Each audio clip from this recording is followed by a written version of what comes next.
Abalungisa ugesi bebethe chithisaka eLenasia uxhuma izintambo nemishini ephehla amandla amaGenerator. Le ndawo ingenye yezindawo ezikhahlanyezwe izikhukhula. Ezinye izindawo ezithintekile iSoweto, eHartshill kanye naseNorthcliffe. Most, if not all, police have gone deaf ears to the necessary entities who are supposed to be maintaining such areas. Bakhomba ngenjumbano ungagcinwa isebenza ngendlela inqalazinda kulezi ikhukhula. MMC for transport, he just blue ticked me, he never responded. I tried to communicate with the MMC for EISD. He told me that I was communicating with the wrong department.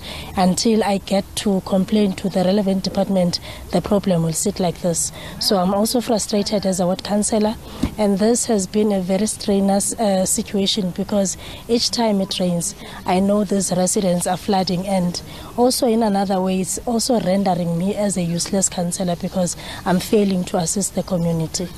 Eqaleni izikhulu zakwaCity Power ziveze ukuthi kuzothi ukubambezeleka ukulungiswa kwenqalasizinda ngenxa yomonakalo omkhulu. This morning we're hovering on around 4,000 calls from customers. Most of them, half of those were actually 24 hours. And this is because of the pressures that were under, obviously, this past weekend, especially in areas such as Rudebot, Lenasia, and even Hesdale area. Umangena uthi izinkinga zabo ziqiniswe na uhlelo lokucisha konga ugesi, yize kunjalo babizele emsebenzini wonke amathimba abo.